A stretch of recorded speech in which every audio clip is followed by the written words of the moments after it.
much happening around this MotoGP circuit this weekend. I mean, it's full of entertainment, and that's the joy of the event. We're just going to move down out of the way of the safety car. It's called a safety car, but we're the ones who are not safe at this very early part. He's good at going forward, but Carlos isn't going too good in reverse, actually. But there it is, beautiful BMW they bring out especially for the event. It travels all the way around the world.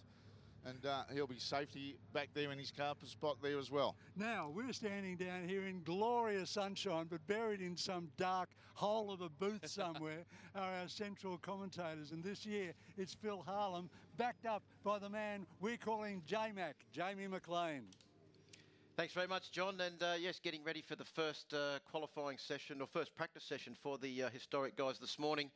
And welcome to the commentary booth, Jamie. Fantastic day here at Phillip Island. Brilliant sunshine, not much wind, and the historic bikes are getting out. What a way to start the day. You're right, Phil, and good morning to you. Good morning, everyone, as well. And you're right, you wouldn't be dead for quids, would you? Thank you to Braxy, John and Will. We had a bit of a chat this morning. We really are looking forward to this now.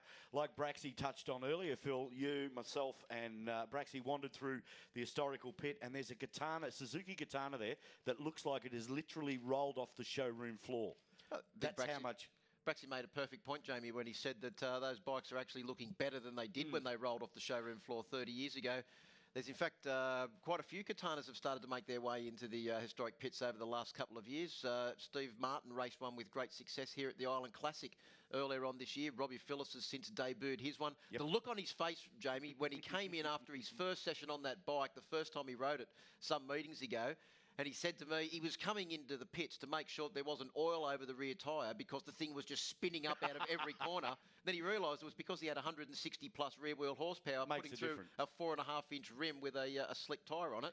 And certainly makes for some very, very exciting racing as we see the boys lining up. Have a look at the quality of these machines, ladies and gentlemen, as they make their way around the circuit and get this first session of the weekend here at the 2011 Iveco Australian Motorcycle Grand Prix underway. Now, of course, this is the most important part. Now, the big screens you'll see around, that is GPTV. Do not look away from the big screen.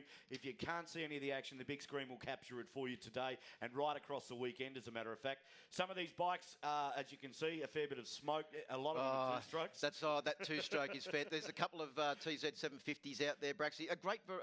Jamie, a great variety of machinery. Braxy also hit on that before. They've got some Hondas, there's Kawasaki's, there's Suzuki's, there's two-strokes, there's four-strokes, and there's Andy Baird on his Ducati bike number 116. Have a look at that one up close if you're a Ducati enthusiast. That is an immaculately prepared machine. And also, you were pleased to see a couple of very exotic Italian machines down there in the pits. I was about to say that, Phil. You're right. The couple of Moto Guzzies sitting there, one at Braxy and I were admiring a lot, has actually come across from Spain. So, and this thing is just immaculate. Looks $1,000,000. And some of these boys, it's funny watching them squeeze into the leathers as we get a little bit older, and that paunch gets a little bit bigger, doesn't it? It's not like you see Casey Stoner, and I was lucky enough to be in the paddock yesterday and see a couple of the MotoGP riders wander past, and you kind of scratch your head and go, wow, they are really jockey size.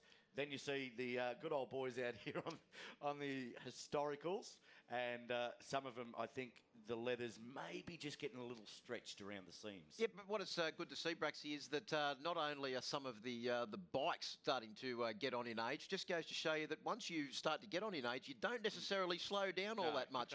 Riders like Robbie Phillips and Rex Wolfenden are out there every day showing people how fast you can still circulate around a racetrack and have an incredible amount of fun. And that's what these guys really do have when they come to the racetrack. It's all about fun. There's a fair amount of stiff competition, but it's also about having a really, really good time. It is the camaraderie that goes along with it too. You're dead right. Now, yesterday, I was actually lucky enough, and excuse me, I'm going to drop a name, because I had a chance, thanks to Phil, to actually meet former Australian Superbike champ Sean Giles. And what a lovely guy. And he said, I'd love to have a go at one of these historical bikes, and he's looking at maybe having a bit of a ride on a Katana. So, and just hearing the passion about it, and you're dead right. It doesn't matter how old you get. Now, I think Giles, he said he's about 41.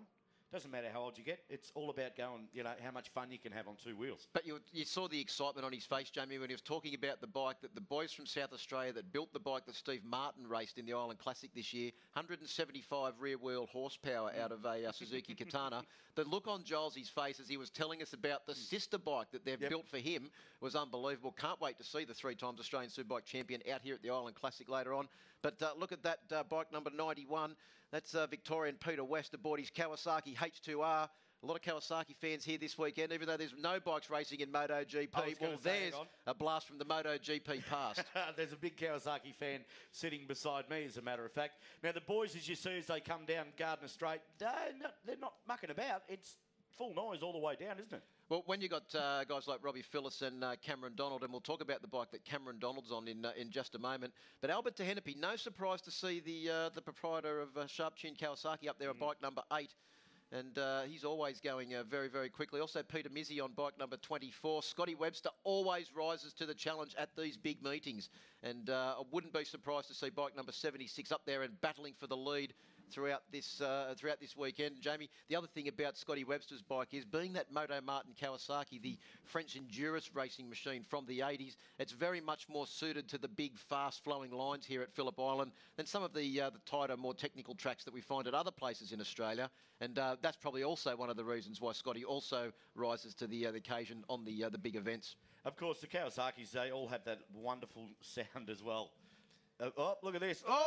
On your super screens. Sorry. Don't do that to two of the most delectable looking bikes in the paddock. Oh no, the Kawasaki's gone off down there at turn 1. Jamie, the bikes that we were just talking about, the Kawasaki H2R and also the Moto Guzzi out there coming together down there into, into turn 1. Look like Phil Honeycomb on the Moto Guzzi on the inside and Peter West on board that H2R. He's done well.